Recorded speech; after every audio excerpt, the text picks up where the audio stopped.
Saya kan sekarang posisi sakit, menjadi penyandang disabilitas netra. Oh, Bapak nggak ngeliat? Iya, maaf. Makanya tadi ketika disuruh baca, aduh maaf. Banyak pengalaman saya yang bagaimana bisa melindungi gereja di tempat saya, yang bisa dibilang terjadi pemboman Molotov itu sering terjadi. Hehehe, nanti dibales jangan marah ya. Nggak ada, nggak pernah marah kita mah, Alek. Demi Alek, kita mah nggak pernah marah. Lu mau balas, boro-boro ngebalas itu mah bukan balesan ya sebenarnya ya. Karena kalian yang suka memulai gitu loh.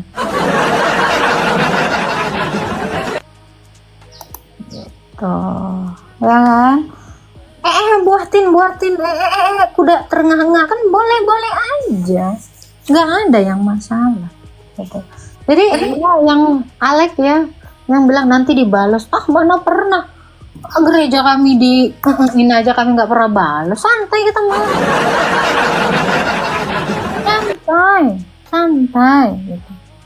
Ada nggak? Coba. Yang kemarin itu ya lagi doa novena dibubarin itu ya. Di itu ya. Di persekusi. Ada yang ngebales nggak? Enggak. Ya kan? Nggak ada. Jadi santai aja lah, santai. Gitu ya. Nah, terus ada juga itu ya, pembubaran orang yang lagi Natal tuh kan. Padahal di rumah itu, di daerah apa ya, Batu Tulis tuh, di Cilebut itu. Ada nggak dibalas? Nggak ada, santai gitu mah. Nggak yang gimana-gimana.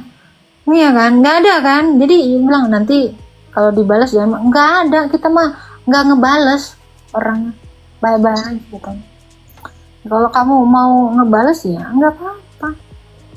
Nggak ada masalah di kita mah. Ya Allah, lapar bentar belum makan dedek.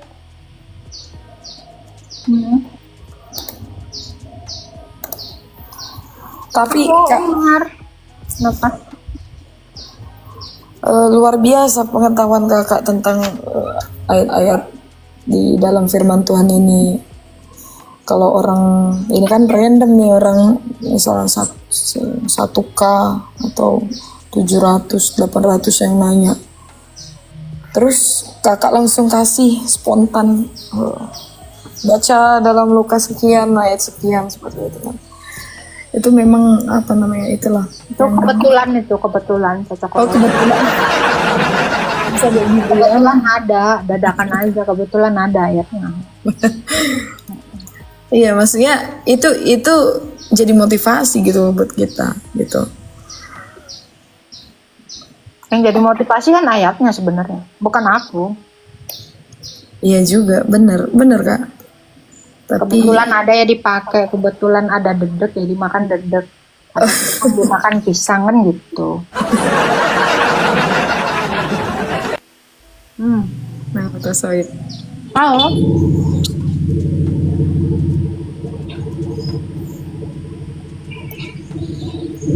Aku pisang, ya nggak apa-apa. Itu ya. Lu diciptain tiba-tiba benci sama pisang, apa masalah lu? Bingung loh aku. Ya kan? Lu diciptain terus tiba-tiba hidup, tiba-tiba benci pisang. Apa sih? Kan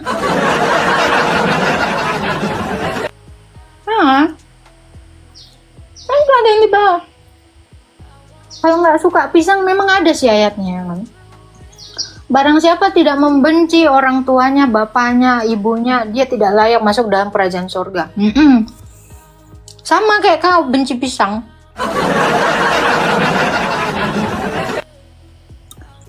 Gitu loh. Kamu nanya boleh. Kirim permintaan aja.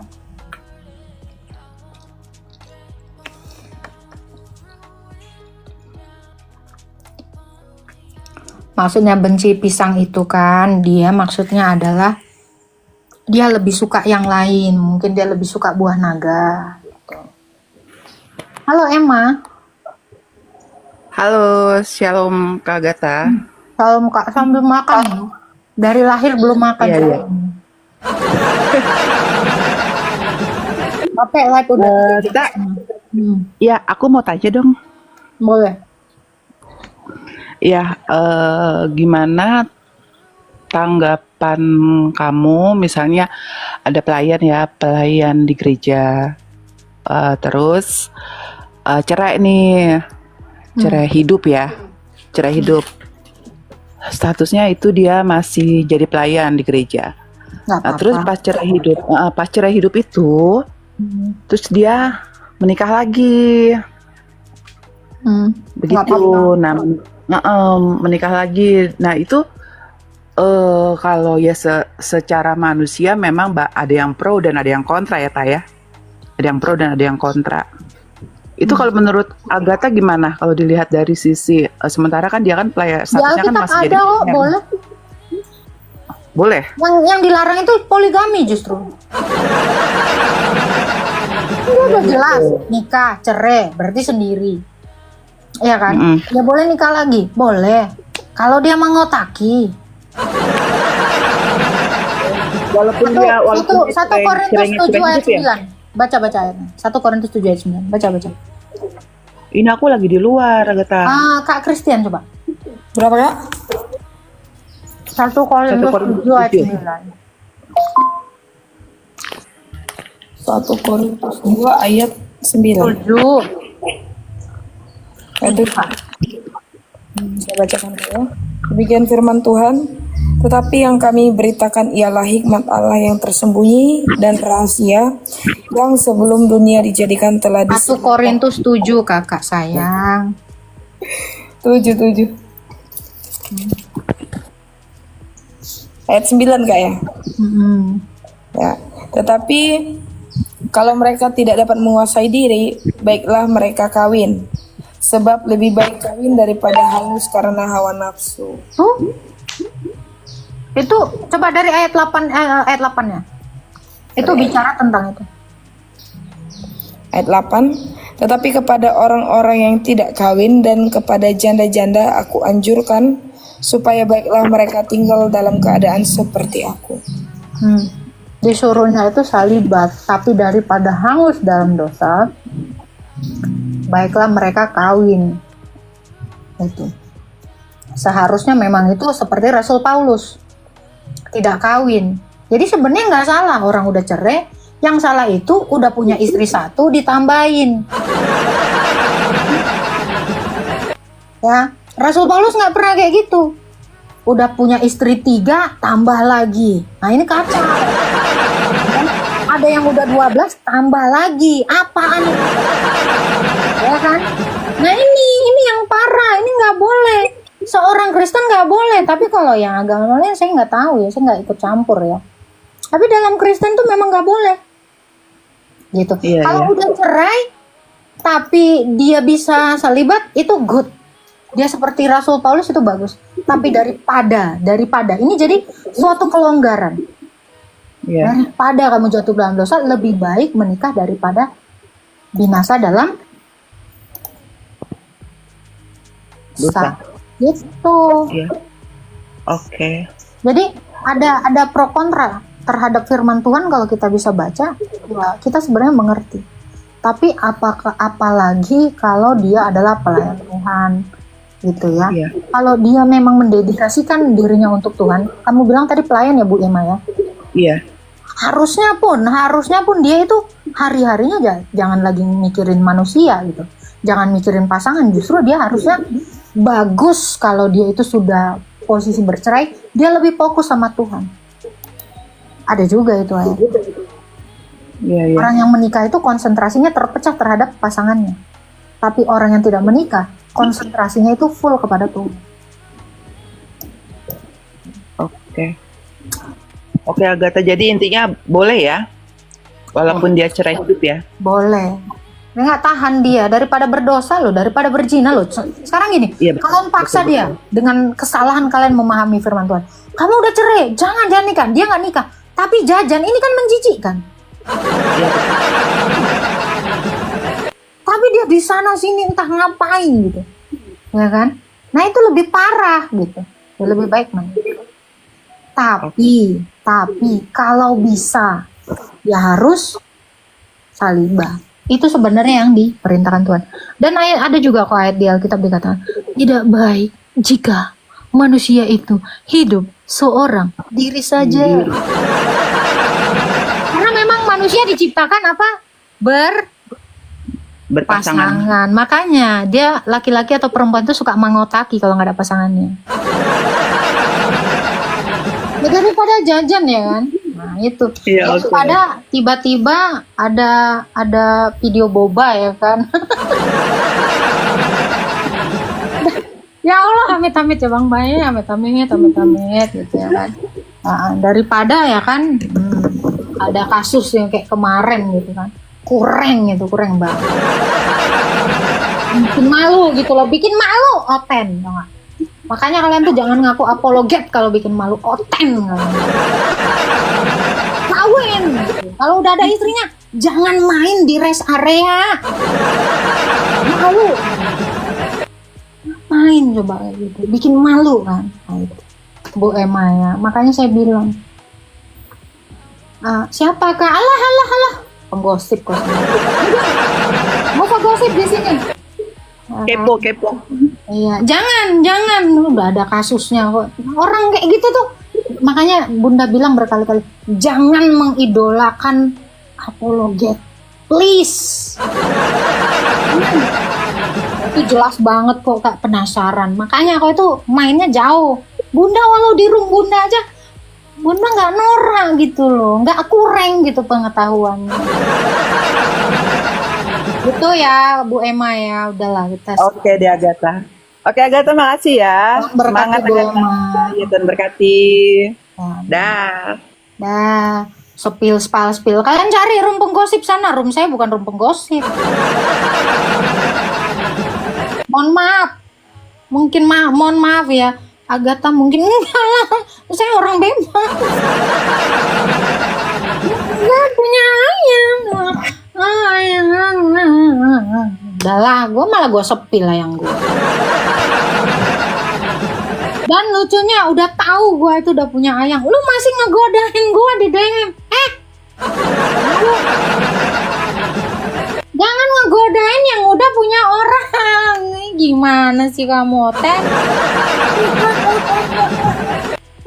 Iya, kamu itu udah tahu Hawa itu udah punya Adam gitu. Kamu kok jadi ular? Ya, ingat kalau mau nikung itu dari kanan sayang. Ya, gitu. Jangan dari kiri. Jadinya gitu, ya gitu. Mana tadi bapak-bapak mau naik tadi? Om Rek tadi.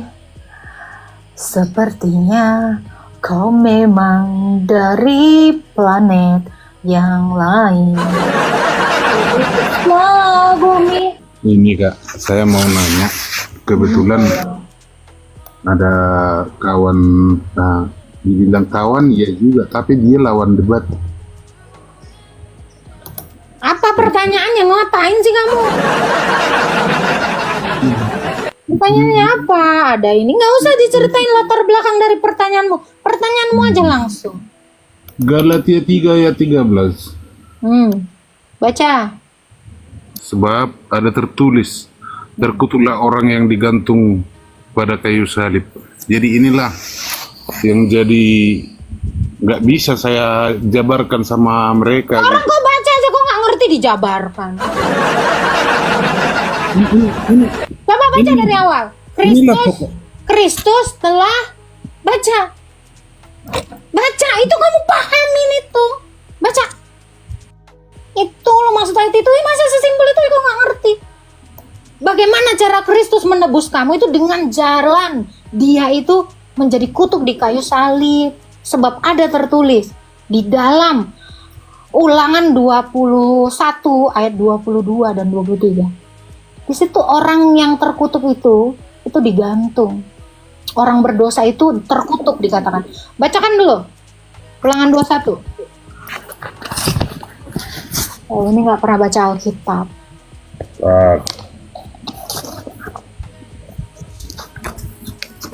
Ulangan 21 Ya, ayat 22 baca. ayat 22. Tetapi Tuhan tidak mengizinkan orang Israel berjalan melalui daerah. Ulangan. Kamu baca apa? Udah dikasih ayat Jangan. kok bisa bang? Jadi lari ke bilangan. Nggak ada yang ngomong bilangan, dibilang ulangan. Ya jangan marah. Enggak, Sabar. aku nggak marah, memang ngegas. Ayat 22. Ayat 22 tadi ya. Apabila seseorang berbuat dosa yang sepadan dengan hukuman mati, lalu ia dihukum mati. Kemudian Kau gantunglah. gantung dia pada sebuah tiang. Oke, jadi Rasul Paulus itu mengutip itu. Kalau ada orang berbuat dosa, dia itu patutnya digantung. Kamu itu pendosa, saya pendosa. Saya dan kamu itu patutnya digantung di kayu salib. Baca lagi Galatia 3. Kristus telah menebus kita dengan jalan, dia itu menggantikan kita. Kita yang harusnya terkutuk, dia yang jadinya terkutuk. Masa ayat itu kok nggak ngerti? Jadi Galatia 3 ayat 13 itu menjelaskan seperti itulah Yesus menebus kita dari dosa.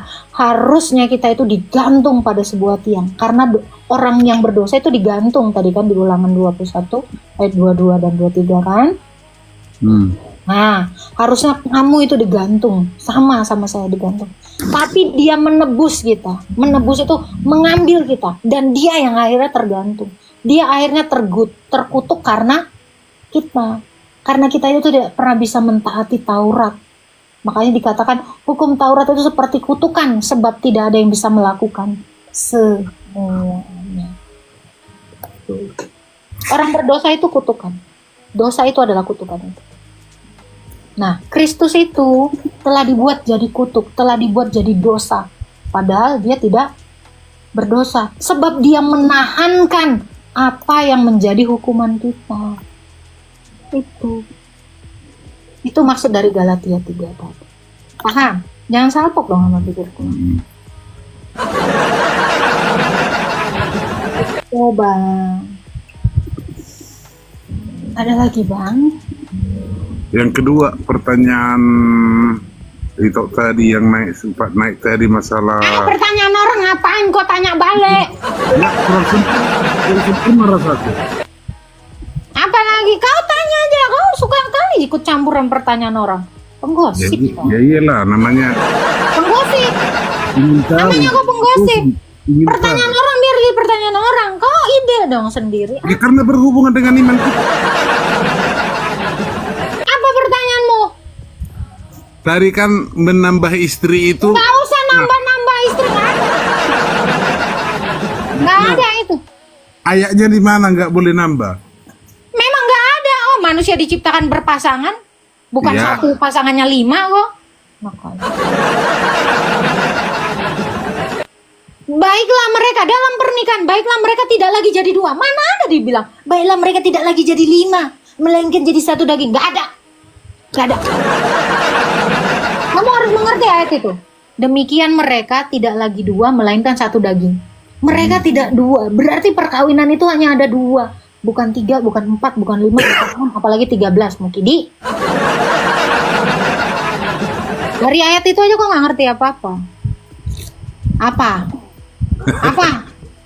lagi? Maksudnya nggak ada ayat yang menunjukkan bahwa itu Nah tidak. itu demikian mereka tidak lagi 2. Perkawinan itu kan gitu. Mereka tidak 2. Mereka itu siapa? Laki bini. Laki bini itu apa nggak 2? Becir. Kok tanya lagi tidak ada ayat. Itu ayat yang saya bilang. Cari Kak Kristin. Cari ayatnya. Itu ayat kok nggak ada ayatnya.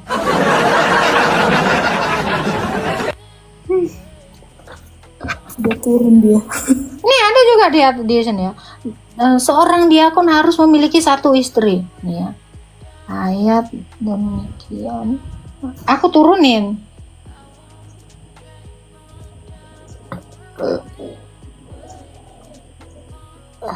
Coba baca Kak. Matius 19 ayat 16. Ya Allah, baru punya ide gue. Ada pisang nggak ya di gigiku? Ada, emang kuning dari sananya nih. Matius berapa tadi Kak? Alah, Matius berapa tadi? 19 ayat 6. Diakon kan nggak menikah. Siapa bilang diakon nggak menikah? Ada satu istrinya. Oh, diakon nggak menikah. Yang nggak menikah itu Rasul Paulus.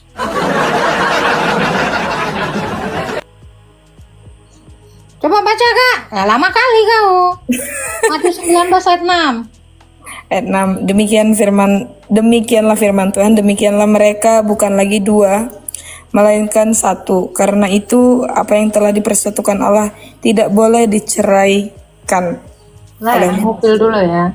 Nah itu tidak boleh diceraikan. Apa yang diceraikan Kak? Yang sudah disatukan. Perkawinan dong.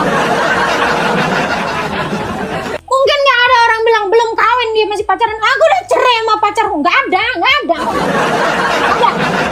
Yang diceraikan itu perkawinan. Kok kurang gini loh nalarmu ini. Jangan kurang. Sekarang aku tanya sekali lagi. Yang diceraikan di pengadilan sana apa? Perkawinan. Iya, jadi itu perkawinan oten itu tidak lagi dua melainkan satu. Jadi perkawinan oten itu satu perempuan satu laki. Nggak ada dibilang 3 perempuan. Kurang kamu itu, paham dong? Dari ayat itu aja kamu tuh. Kalian kenapa fokus ke bibirku? Ya Allah, ya Allah. Iya kan? Makanya aku bilang, kalian itu firman Tuhan aja, kalian tuh gak paham loh dek. Demikianlah mereka tidak lagi dua. Apa yang sudah disatukan Allah tidak boleh diceraikan. Coba aku tanya sana sama orang yang pacaran. Kalau putus disebutnya cerai nggak itu? Yang disebut cerai itu apa dek? Perkawinan yang udah retak. Itu loh. Demikianlah mereka bukan lagi 3, berarti 1 laki, 2 perempuan. Nggak ada kan dibilang gitu kan? Ada nggak? Nggak ada. Demikianlah mereka 2 apa ini? Nggak mungkin laki sama laki. Ya sepatu kalau gue pakai kiri semua, gimana rasa kau? Ceritanya. Kurang.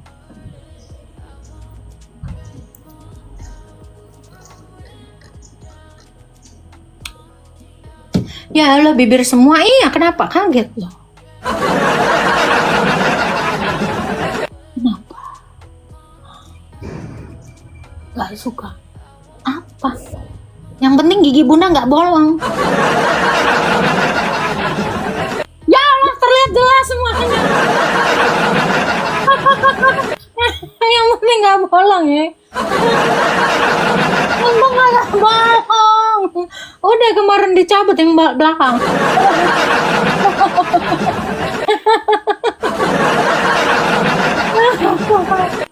Aduh, gitu ya. Jadi dari situ kita sudah tahu bahwa apa yang sudah dipersatukan Allah jangan diceraikan oleh pelakor. Ingat, kalian ini jangan jadi pelakor, jangan jadi pebinor, gitu loh. Tapi kalau orang yang mau cerai ya biarin aja lah. Bibir kalau dibuka segede pala nih bun, ini kan efek.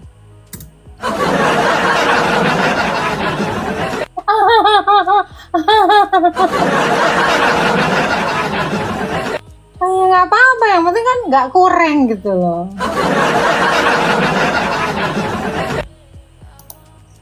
Apa sih, ya Allah.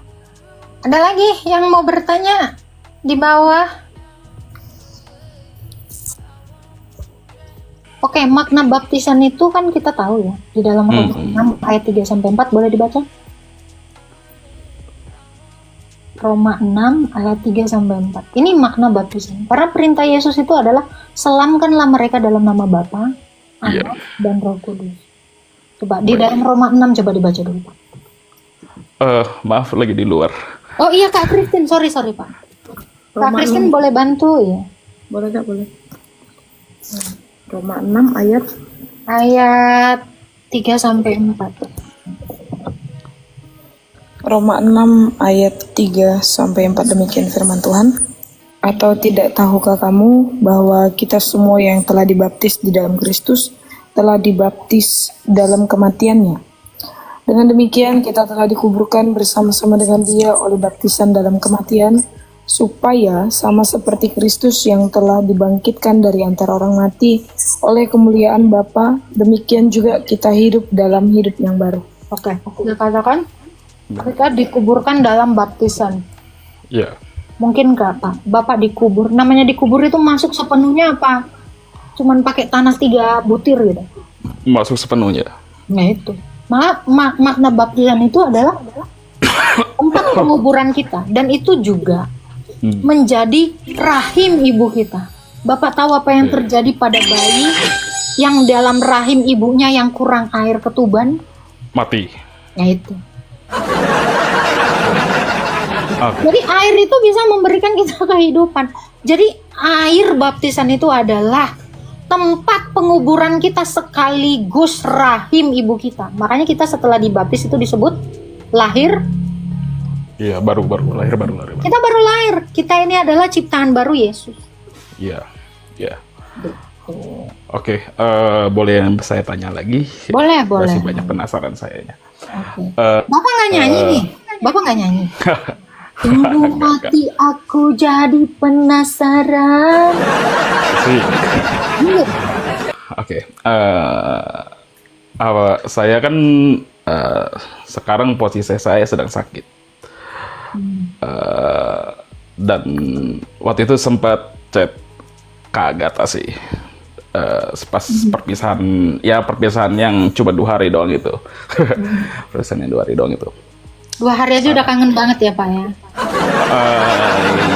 Ya, bisa dibilang seperti itulah. Oke.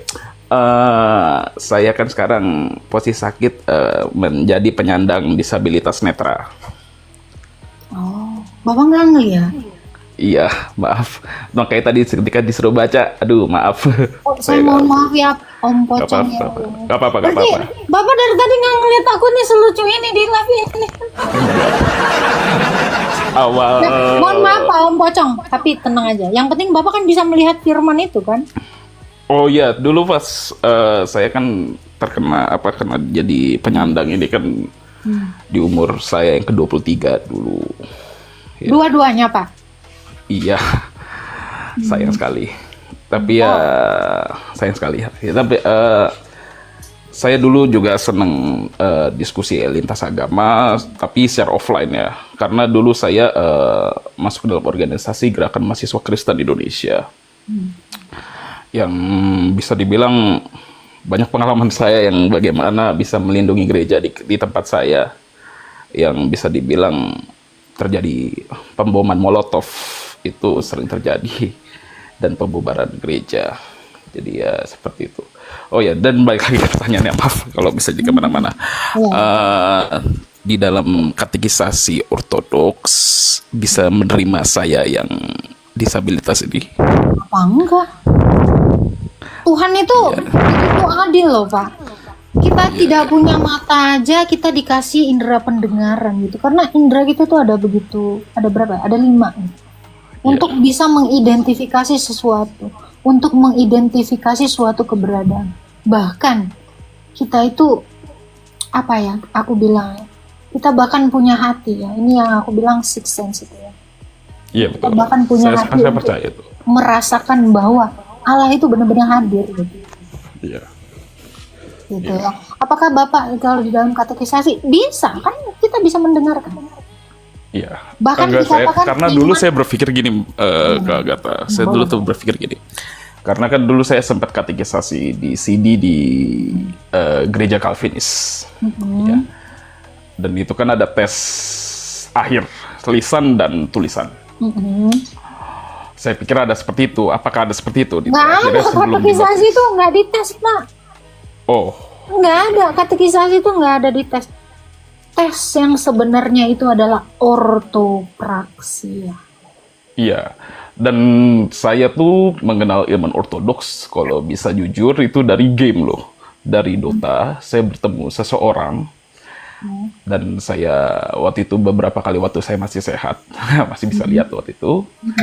Saya itu mengenal iman ortodoks itu dari game, yaitu Dota. Waktu itu saya itu ikut turnamen mewakili kota saya.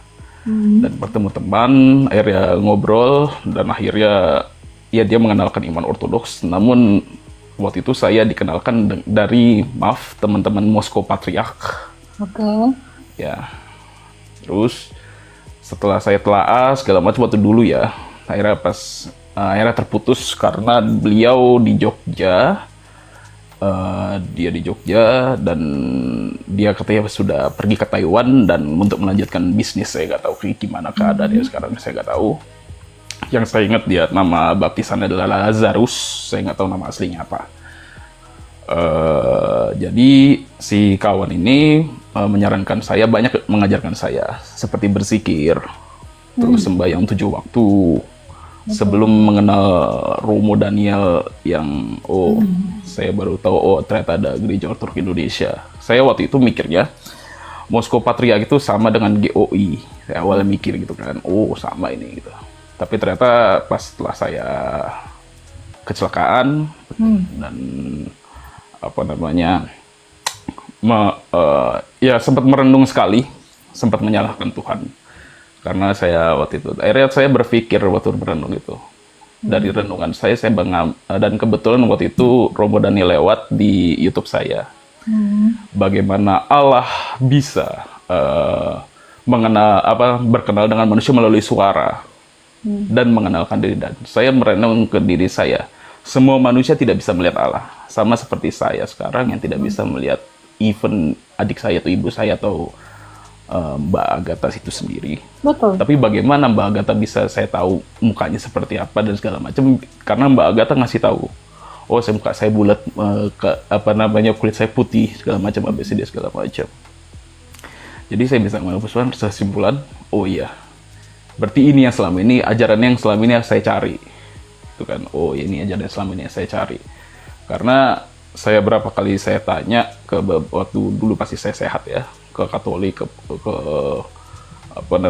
karismatik, saya tanya ke gembala atau ke Romo yang di Katolik, saya nggak dapat jawaban itu. Ketika saya tanya kenapa Yesus dibilang Allah harus turun dan menyatakan diri melalui firman, itu saya nggak dapat apapun.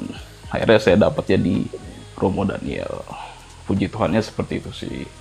Dan sayang sekali saya baru ketemu YouTube Romo Daniel ketika saya sudah seperti ini. Jadi saya nggak tahu mukanya seperti apa. Bahkan muka Mbak Agatha saya nggak tahu seperti apa. Yang pasti Mbak pasti cantik, seperti Mbak klaim, apa-apa. Karena harus positive vibe. Ya, seperti itu sih. Makanya saya sangat menarik sekali ketika jadi seperti mereview ulang. Kejadian dulu saya sering bertanya-tanya ke beberapa pendeta Romo maupun pastor Pak, atau gembala. sebelum Bapak kecelakaan ya, Bapak pernah tahu Tamara Bleszinski? Tahu? Itu kayak gitu saya pas 11-12. Iya, boleh deh. Iya, saya punya Joker lips ya, warna kulit ya 11-12, hampir sama lah Pak, persis keidentikannya gitu Pak. Serius. Kalau kata adik saya, Anda mirip dengan Agnes Mo ya? Agnes Bukan. Mo. MNM, Nikita Mirzani. Nikita Mirzani. Nikita Mirzani kan udah dioperasi sehingga kayak saya. Ya, oke, nggak apa-apa, it's okay. That's your claim.